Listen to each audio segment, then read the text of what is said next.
Hello friends, welcome. UPSC preparation only channel में आपका स्वागत है। दोस्तों, मेरा मानना है कि पढ़ाई का कोई समय नहीं होता है। यदि आप ये निर्धारित कर लेते हैं कि मुझे मुझे दिन में इतने घंटे पढ़ना है, तो यकीन मानिए आप उतने घंटे से कम ही आप कुछ सीख पाए। पढ़ाई का मतलब सिर्फ ये होता है कि हम लोग उस खास समय में कुछ ना कुछ सीखते हैं, और यदि आप उस समय के अलावा किसी दूसरे समय में कुछ सीख जाते हैं, तो क्या वो पढ़ाई का हिस्सा नहीं हुआ? ज़रूर हुआ। इसीलिए दोस्तों, मैं आपको ये सलाह देता हूँ कि पढ़ाई के समय में तो अवश्य ही पढ़िए, लेकिन उसके अलावा जब आप कोई दूसरा काम कर रहे हो, उस समय भी हमेशा अपने आप में कुछ ना कुछ सीखने की प्रवृत्ति विकसित कीजिए। जब आप हर जगह ज्ञान मंडरा रहा है, हर जगह ज्ञान भटक रहा है, उसको सिर्फ ढूंढने वाला चाहिए। यदि आप उसको ढूंढना शुरू कर दीजिएगा, तो यकीन मानिए दोस्तों, ज़िंदगी में एक अजीब सा बदलाव होगा और आपको किताबी ज्ञान का सहारा नहीं लेना होगा। बस एग्जाम्पल के लिए मैं ये बोल दूँ, यदि आप सड़क पर निकलते हैं तो हर जगह आपको तरह तरह का एडवर्टाइज मिलेगा, पंपलेट सटा हुआ मिलेगा। यदि आप उस पंपलेट को पढ़ते हैं, उस पर आप 10 इंग्लिश वर्ड आपको नया मिल जाएगा। हर जगह एक ही मिला, दो ही मिला, आप पूरे दिन 10, 20, 30 इंग्लिश का जो वोकेबलरी है वो आप याद कर सकते हैं। तो दोस्तों, ये तो सिर्फ एग्जाम्पल है। इसके अलावा बहुत सारी ऐसी चीज़ें हैं जो आप अगर खोजना शुरू कीजिएगा पॉजिटिवली, तो आपको बहुत सारी ऐसी चीज़ें मिलेगी जो कि किताब को पढ़ के उसको सीख पाना संभव नहीं है। इसीलिए दोस्तों, आप ऐसा मैं इसीलिए बता रहा हूँ क्योंकि अभी जो मैं आपको इस वीडियो में डिस्कस करने वाला हूँ, वो यूपीएससी सिलेबस का बिल्कुल विस्तृत विश्लेषण मैं अभी करूँगा। और इस वीडियो को देखने के क्रम में आप जो बातें सीखेंगे, वो तभी आप बहुत अच्छे से सीख पाइएगा जब आप ये मान के चलें कि यही आप आपका एकमात्र स्रोत यही वीडियो है। यदि आप ये सोचें कि बाद में मैं पढ़ लूँगा किसी बुक से, तो शायद आप उतना लाभ ना ले पाएँ, और यकीन मानिए दोस्तों, वो समय कभी नहीं आएगा और ना कभी आप सीख पाइएगा उन चीज़ों को। इसीलिए मेरी आपसे ये दरख्वास्त है कि आप अभी मेरे वीडियो को बहुत ही ध्यान से सुनिए, गंभीरतापूर्वक सुनिए, और ये मान के चलिए कि जो आपको करना है अभी ही करना है। आप अभी ही इस वीडियो को पॉज करके इसको याद रखते चलें। मुझे यकीन है कि मैं जितना भी विश्लेषण अभी करूँगा, अगर आप उतना याद रख लेते हैं, तो आपको किसी किताब को पलटने की ज़रूरत नहीं है, ना ही यूपीएससी के वेबसाइट पे जाने की ज़रूरत है, और ना ही मार्केट में जो बुक्स अवेलेबल है उसको पढ़ने की ज़रूरत है। क्योंकि मैं जो आपको बताऊंगा वो बिल्कुल एक रणनीतिक तरीके से बताऊंगा, एक स्ट्रैटेजिक फॉर्म में बताऊंगा, और आपको बिना किताब के यूपीएससी के क्वेश्चन को सॉल्व करने की स्थिति में आप आ जाएंगे धीरे धीरे। ये जादू नहीं है, तुरंत नहीं होता, लेकिन समय के साथ आप में वो गुण डेवलप होगा। दोस्तों, किसी भी युद्ध को जीतने के लिए एक खास रणनीति की आवश्यकता होती है। यदि वे बिना रणनीति के आप युद्ध लड़ने चले जाएं, तो हार निश्चित है। इसीलिए अगर आप अपने दुश्मन के कमज़ोर पक्ष और मजबूत पक्ष से अवगत हैं, तो स्वाभाविक सी बात है कि आप अपनी रणनीति इस तरीके से तैयार कीजिएगा कि उसको आप मैदान में या युद्ध के मैदान में पराजित कर सकें। और ये यूपीएससी भी एक तरह का युद्ध ही है, क्योंकि इस युद्ध में बहुत बड़ा बड़ा धुरंधर शामिल होता है, और ये युद्ध काफ़ी कठिन है, और इसको लड़ने के लिए भी आपको एक खास रणनीति की आवश्यकता होगी। यदि आप एक सही रणनीतिक तरीके से युद्ध के मैदान में उतरेंगे, तो आपकी जीत तय है। और उस रणनीति को बनाने से पहले आप उसके कमज़ोर पक्ष, मजबूत पक्ष, यानी कि यूपीएससी का जो सिलेबस है, इसको आपको अच्छे से विश्लेषण करना होगा। इसके एक एक शब्दों को आप गौर से सुनें, गौर से समझें, उसका विश्लेषण करें, क्योंकि यही यूपीएससी का सिलेबस, यूपीएससी एस्पिरेंट्स का एक कह सकते हैं आप ग्रंथ है, होली ग्रंथ जिसको आप बोल सकते हैं। तो मैं यही आपको कहूँगा कि आप यूपीएससी का जो सिलेबस है उसको आप ध्यान से सुने, एक एक शब्दों को समझें, उसका मैं विश्लेषण करूँगा, और फिर आपको मैं क्वेश्चन किस तरीके से आता है, यदि आज इस वीडियो में संभव नहीं हो पाया, तो बाद में मैं उसका एक अलग से वीडियो बनाऊंगा। फिलहाल आप इसको ध्यान से सुनें। देखिए, सबसे पहले मैं आपको एक ओवरव्यू दे रहा हूँ कि यूपीएससी का जो मेंस का सिलेबस है, क्योंकि अभी मैं सिर्फ मेंस का डिस्कस करूँगा। प्री के लिए तो सबको सारा कुछ पता ही रहता है, बहुत ज़्यादा उसमें कुछ है नहीं, और मार्केट में बहुत कुछ अवेलेबल भी है। ज़रूरत हुई तो मैं खुद भी एक वीडियो स्पेशल प्री के लिए बना दूंगा। लेकिन मेंस का जो है टॉपिक, मेंस का सिलेबस, उसका मैं अभी उसका जिक्र कर रहा हूँ। देखिए, मेंस में नॉर्मली 7 पेपर ऐसा है जिसका मार्क्स ऐड होता है, और इस 7 पेपर में सारा पेपर 250 मार्क्स का है। तो टोटल मेंस 1750 मार्क्स का, यानी कि 1750 मार्क्स का हुआ। अब इस 7 पेपर में कौन सा पेपर है उसको पहले आप ध्यान से सुन लीजिए। जो पेपर फर्स्ट है वो एसए का पेपर होता है। इस एसए के पेपर में आपको 2 निबंध आएगा, और उस 2 निबंध में आपको लिखना है। ये दोनों निबंध का जो पेपर है, ये निबंध का एक ही पेपर होगा। दरअसल 2 निबंध आएगा, 1000 से 1200 शब्द में दोनों निबंध को लिखना है। पहले एक ही निबंध आता था, और ये पेपर 250 मार्क्स का है। जो सेकंड पेपर है उसमें आपको मुख्य रूप से कल्चर है, हिस्ट्री है, हिस्ट्री इंडिया और वर्ल्ड दोनों, ज्योग्राफी और सोसाइटी। फिर से सुन लीजिए, कल्चर, हिस्ट्री, ज्योग्राफी और सोसाइटी। ये भी पेपर 250 मार्क्स का ही है। पेपर थर्ड जो है वो आपको पॉलिटी है मुख्य रूप से। ये तो इंडियन पॉलिटी से जुड़ा हुआ सारा टॉपिक्स इसमें है, और इसके अलावा सोशल जस्टिस है, और इंटरनल रिलेशन है, और गवर्नेंस है। एक बात ध्यान रखिएगा दोस्तों, यहाँ पर मैं जो सब बोला, क्या सब बोला, एक तो मैं गवर्नेंस बोला, पॉलिटी यानी कि कॉन्स्टिट्यूशन से जुड़ा हुआ जितनी भी चीज़ें हैं, और सोशल जस्टिस, और इंटरनेशनल रिलेशन। अब पेपर फर्स्ट में सोसाइटी है यानी कि समाज, और यहाँ पे सोशल जस्टिस है यानी कि सामाजिक न्याय। दोनों दिखने में बहुत ही मिलता जुलता वर्ड लगता है, लेकिन दोनों में एक बहुत बड़ा अंतर है। इसी वजह से उसको पेपर फर्स्ट में डाला गया है और इसको पेपर सेकंड में डाला गया है। मैं आगे आपको बताऊंगा कि दोनों में क्या फ़र्क है।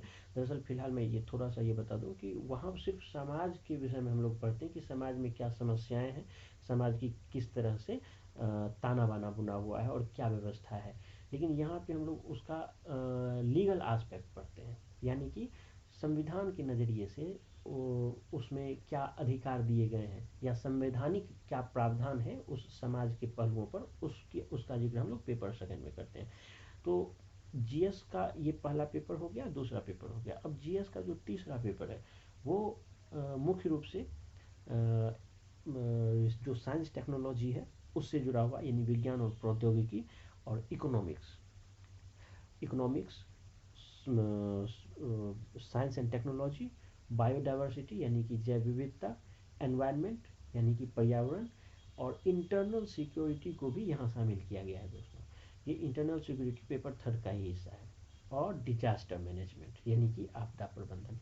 अब ध्यान रखिए, पहला मैं आपको बताया टेक्नोलॉजी यानी कि विज्ञान और प्रौद्योगिकी, साइंस एंड टेक्नोलॉजी, फिर इकोनॉमिक्स, और बायोडाइवर्सिटी यानी कि जैव विविधता, एनवायरनमेंट, इंटरनल सिक्योरिटी। दरअसल यूपीएससी में तो सिर्फ सुरक्षा है, लेकिन सुरक्षा से तात्पर्य आंतरिक सुरक्षा से भी है, बाह्य सुरक्षा से भी है, लेकिन मुख्य रूप से आंतरिक सुरक्षा से ज़्यादा है। तो इंटरनल सिक्योरिटी और आपदा प्रबंधन यानी कि डिजास्टर मैनेजमेंट। तो अगर मैं संक्षिप्त में कहूँ तो मुख्य रूप से इसमें इकोनॉमिक्स हो गया, और साइंस टेक हो गया, और एनवायरनमेंट मान लीजिए। और जीएस का जो फोर्थ पेपर है वो एथिक्स का पेपर है। इसमें नीति शास्त्र, सत्यनिष्ठा, अभिवृत्ति, ऐसा यूपीएससी के सिलेबस में है। इसका मैं डिटेल एनालिसिस अभी चारों पेपर का करने वाला हूँ। तो नीति शास्त्र, सत्यनिष्ठा और अभिवृत्ति, ये जो पेपर आपका है, इसका जीएस का ये फोर्थ पेपर है। अब यहाँ पे सवाल दोस्तों ये है कि एक पेपर आपका एसए का हो गया, 4 पेपर जीएस का हो गया, 4 और 1 5। अब 2 पेपर और बचा।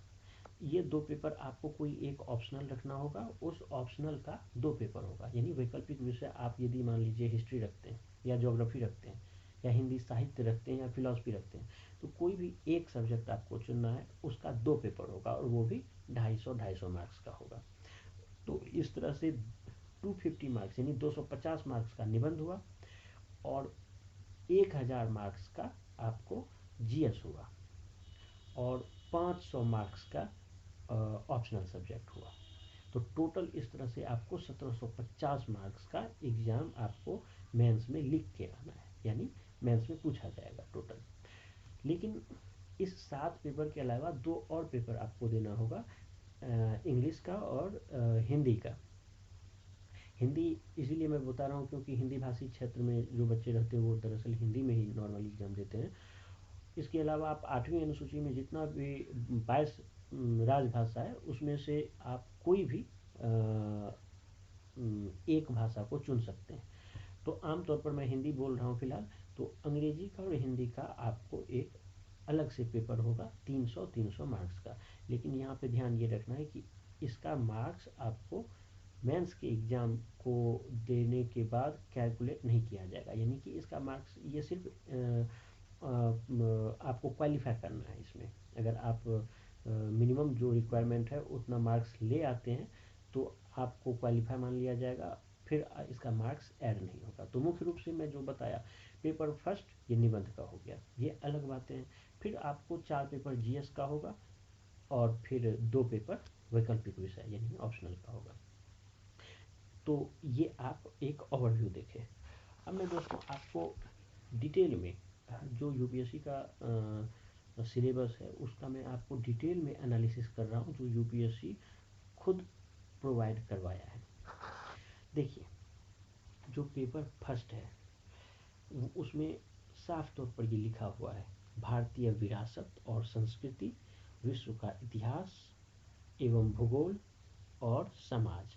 स्पष्ट है, विरासत और संस्कृति ये कल्चर हो गया, विश्व का इतिहास यानी कि विश्व में ही भारत भी शामिल है, तो भारत और विश्व का इतिहास यानी हिस्ट्री, और भूगोल यानी कि ज्योग्राफी, और समाज यानी कि सोसाइटी। तो भूगोल भी मैं बताया, तो इंडिया का और वर्ल्ड दोनों इसमें शामिल है।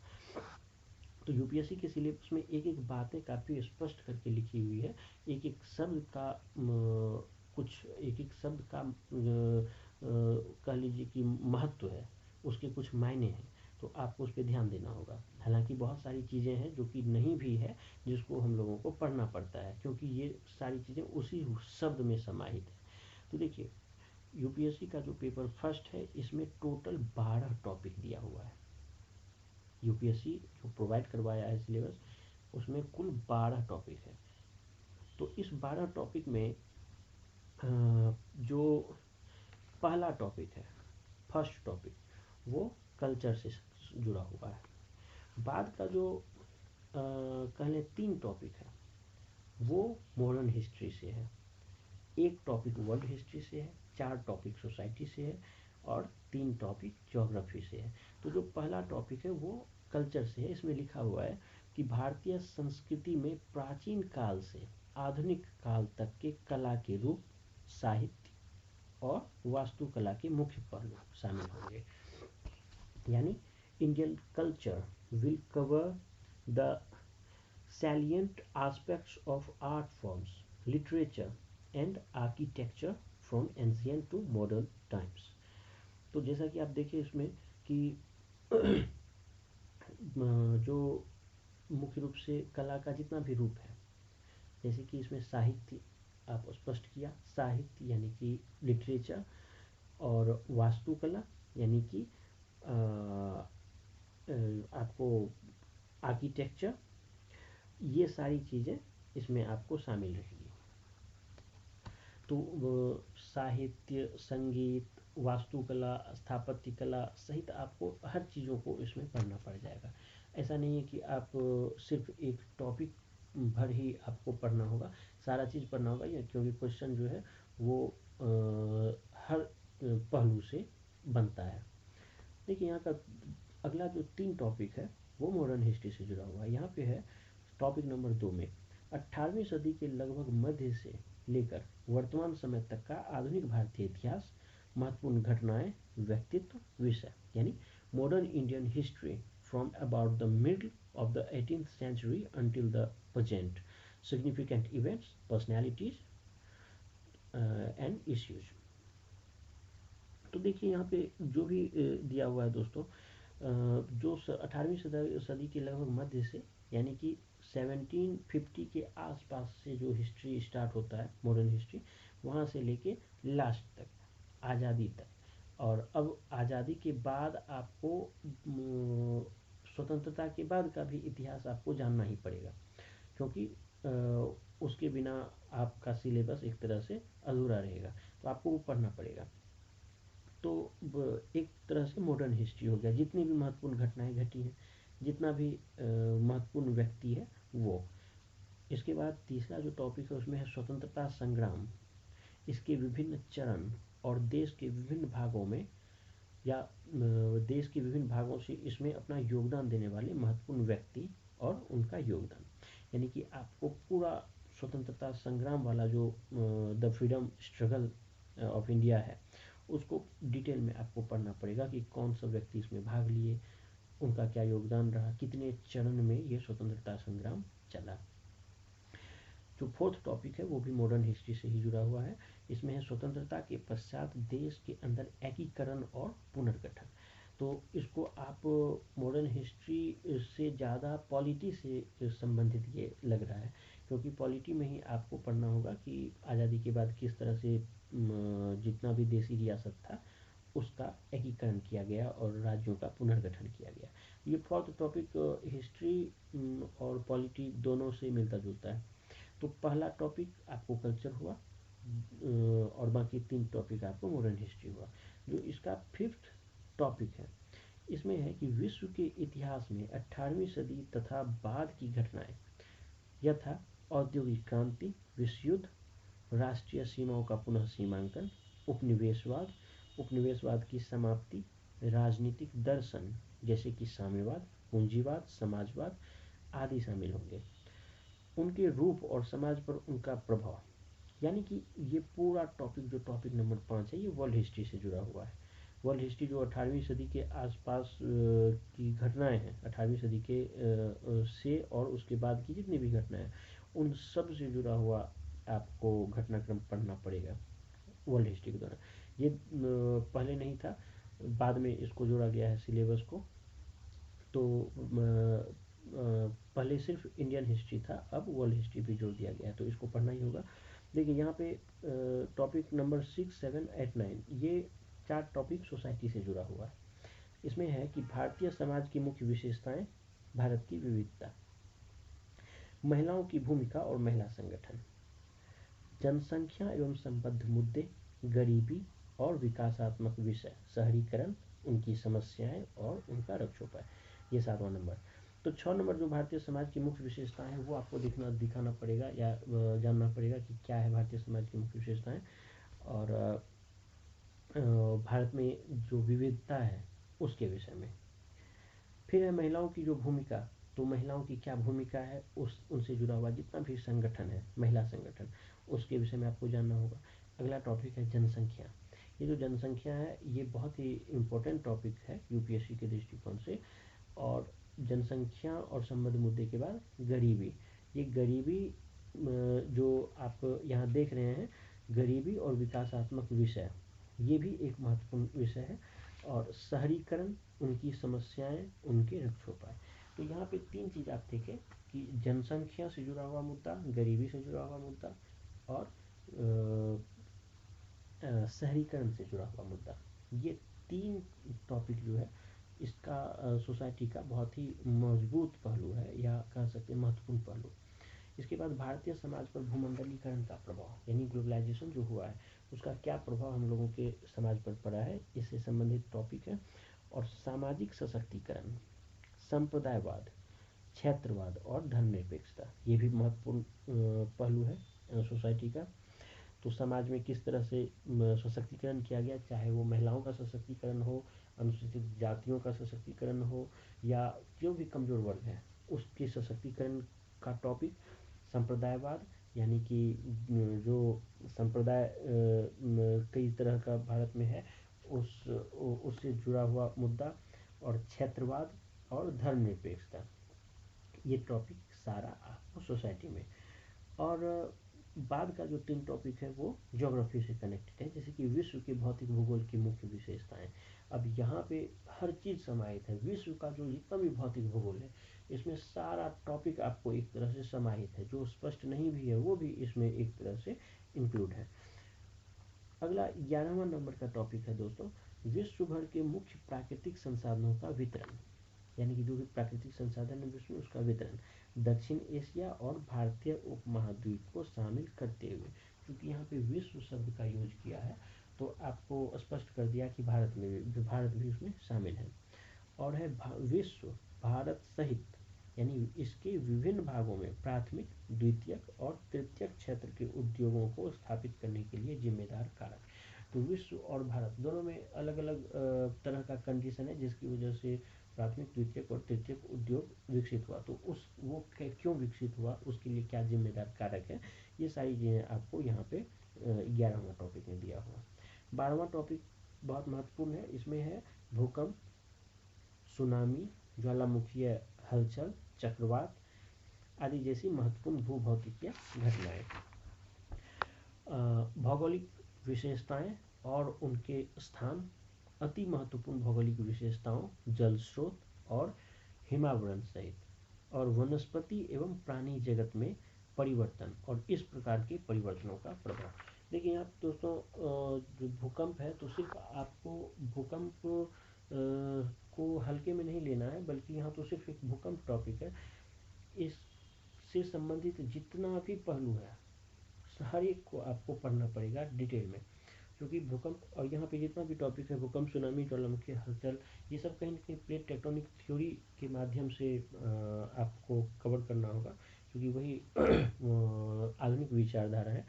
तो यहाँ पे प्लेट टेक्टोनिक थ्योरी का कहीं पे जिक्र नहीं है, लेकिन वो एक तरह से छुपी हुई बातें हैं, आपको वो सब सारे टॉपिक को कवर करना होगा। तो यहाँ पे जो भी बातें हैं उसको तो आपको कवर करना ही है। इसके साथ साथ ज्योग्राफी में और सब भी जितने भी सारे टॉपिक्स हैं उसको भी आपको डिटेल में करना होगा। तो यहाँ पे आप पेपर फर्स्ट की जितनी भी बातें देखें, ये सारा पेपर फर्स्ट था। अब फिलहाल मैं आपको ये बता दूं कि सेकेंड पेपर फिलहाल हो नहीं पाएगा समय के स्कार्सिटी की वजह से, लेकिन मैं इतना बता दूं कि मेरा जो नेक्स्ट वीडियो होगा उसमें हम लोग सेकेंड पेपर, थर्ड पेपर और फोर्थ पेपर, यानी कि वो पार्ट 2 आप मान लीजिए। पार्ट 1 आपका मैं इंट्रोडक्शन और पेपर फर्स्ट हुआ, और सेकेंड पेपर, सेकेंड पार्ट में जब मैं वीडियो बनाऊंगा नेक्स्ट वीडियो, तो उसमें मैं बाकी जो 3 पेपर है उस तीनों पेपर को डिटेल में डिस्कस करूंगा। तो मुझे उम्मीद है दोस्तों कि अभी जो भी मैं आपको बताया उससे आप ज़रूर आपको लाभ होगा, क्योंकि मैं आपको एक बार फिर से निचोड़ बता दूं, क्योंकि ये बहुत ज़रूरी है कि आपको सिलेबस का एक एक शब्द याद रहना चाहिए। अगर आप सिलेबस का एक एक शब्द और पिछले 5 साल के क्वेश्चन को याद रख लेते हैं, पूरी तरह से चाट लेते हैं, तो यकीन मानिए दोस्तों आपको यूपीएससी के क्वेश्चन को टैकल करने में ज़्यादा समस्या नहीं होगी। आप बहुत ही कम समय में अपने आप को यूपीएससी के अकॉर्डिंग ढाल लेंगे और आप क्वालिफाई कर सकते हैं।